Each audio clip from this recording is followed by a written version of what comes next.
Weather conditions left a camper stranded in Carrollton. The strong winds and rising tide, too much for the firefighters to respond by boat. In the end, he had to be airlifted to safety. And your side's Liz Palka talked to the Coast Guard about that rescue. Liz? Tom, you can imagine what conditions were like overnight, especially as this man was standing knee-deep in water with nowhere to go.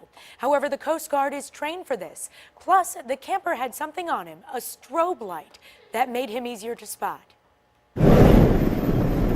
This is what we do. The MH-60 Jayhawk crew is trained for inland rescues, just like the one that happened overnight at Ragged Island near Carrollton, and the bad weather didn't stop them. Last night, it just added an extra layer of planning, a little bit more time getting out of the barn, so to speak. In fact, the weather was one of the big reasons the Carrollton Volunteer Fire Department chief called on the Coast Guard.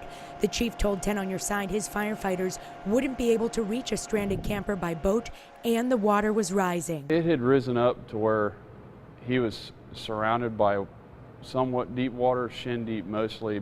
There was strong wind and overcast skies, but the crew spotted the emergency responders and the camper, 33-year-old Anthony Gontars, right away. The lights from the emergency vehicles quickly came into view, and then we were able to see his signal light. He was actually wearing a camping headlamp.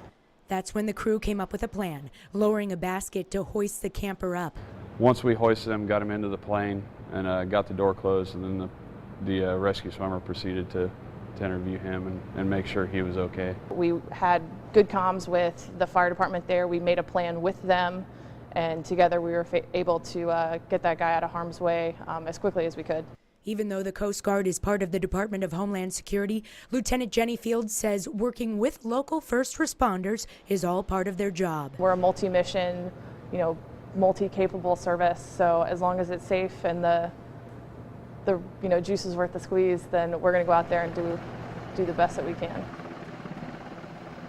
By the way, the camper was treated and released from the hospital. We also spoke with the Game and Inland Fisheries spokesperson. It turns out there is no type of camping allowed on Ragged Island.